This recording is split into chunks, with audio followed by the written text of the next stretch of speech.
out here at Jason and Mary Sue Liss's place, and the Kiowa Conservation District is happy to have them as Conservationist of the Year. And they've got an old ranch here and have done an awful lot of work, conservation work on it. And we just want to honor them. Go ahead and say a little bit of give a little history of your family maybe, and then tell what you've done here. Well, thank you, Charlie. It is an honor, and my folks came here in 1935 and ran this place as a ranch and eventually a dairy and a farm too. And we're standing in the old barn that was built in 1910. This is kind of an interesting place to be. We're at 7,300 feet, which is a shorter growing season, has its own set of challenges. We have cold winters, but we have a lot of water. We're at the headquarters of the Upper South Platte watershed. There's only one more ranch to the southwest. That's the headwaters. Mm-hmm. So most of our cattle are watered on the first part of Kiowa Creek. And my grandfather bought this place, my dad ran it, and now Jason and I run it. Okay, Jason, you're going to tell a little bit about the programs you've done? We've done some forestry work to thin down the trees, so hopefully, we don't have any more fires or as much disaster as we've had in the past. We kind of got lucky because the Black Forest Fire come up to the highway and then went down the fence line and crossed the road, but never really came on this place. You did a bunch of tree thinning here? Yes, we went ahead and did this whole corner. I mean, it was so thick you didn't have any grass or anything in here at all. And the nice thing was we rented a big skid steer with a masticator on it, which it has like 5 carbide tips in a row, and then it had a bunch of them just offset. So basically, when it was going around, you only had a gap like about maybe 6 inches or less, and that just chewed everything up. And a lot of these smaller trees, you can raise it all the way to the top, and just as fast as it'll go down, it spits it out. So is this the average size? Yeah, well, there was some. It depends on the size of the tree, but the average size is like that. That's about all that's left. Wow. Yes, sir. Jason and Mary Sue, you guys have completed 4 Environmental Quality Incentives Program contracts, 1 Conservation Stewardship Program contract, and currently have an active CSP contract. You guys install over 25,000 feet of fence, and you complete a prescribed grazing on 330 acres. What I want to know is what benefits have you seen as far as on the grazing portion, putting in those fences and installing the water, and also what other benefits have you seen on the forest land for doing the thinning on all those acres that you guys have completed this year?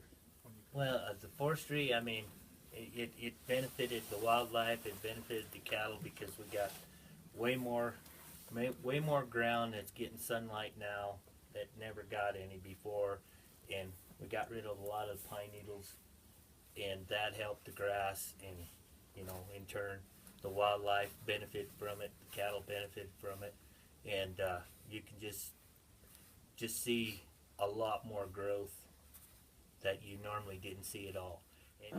One of my favorite CSP items that we've done is trying to treat noxious weeds without using spray. And one of the reasons we don't like to spray is we're pretty dependent on the riparian areas to water cattle. We have a lot of little marshes. Another thing is we're under a migratory flyway for the birds, and we really enjoy seeing the migratory birds. We get the sandhill cranes usually come and spend the night, a couple nights when they're leaving town for the fall. And we just don't want, we have to be real cognizant of chemicals in the water, since the wildlife and our cattle water out of the streams. We have a live year-round stream that transverses this west ranch, and also on our little ranch that's over along Elbert Road, we kind of have the same situation where we don't have a lot of stock tanks. We only run 2 windmills, and we do the bird escapes on the tanks for the windmills. But what we've done is we've used the beneficial insects that the Colorado Department of Ag supplies, and have not had good results with the musk thistle, mainly I think because our winters are so harsh they tend to kill out. But we have seen good results on the spurge, little flea beetles that we get, and that's. I had another question. You guys completed a high tunnel, a seasonal high tunnel under an EQIP contract. It was 1,344 square feet. Did that extend your growing season? You mentioned that you're over 7,300 feet in elevation here. So Yeah. how did that improve your I was crop? actually able to successfully harvest, about 200 pounds of tomatoes that we canned for home use.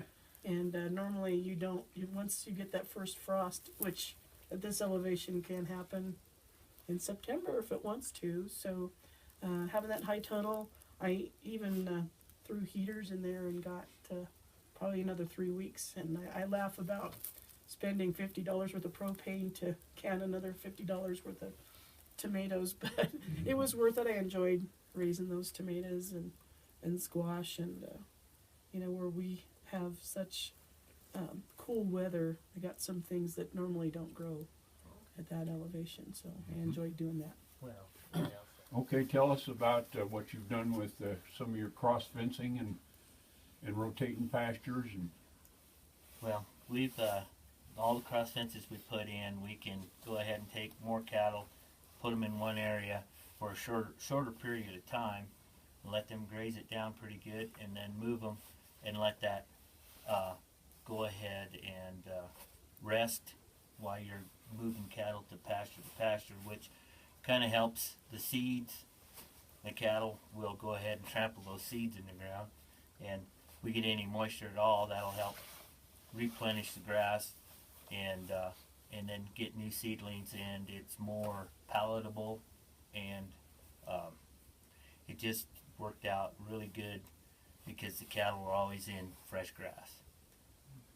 And one of the things that has helped with doing the rotational grazing and the smaller pastures is we've been able to increase our stocking rate. We have 2 sons that are grown now, but they have their cattle and run their cattle with us, so we were able to actually squeeze more head into the pastures that we have by doing the rotation idea and the rotation of your mineral and salt supplement spots. So that's been a benefit too.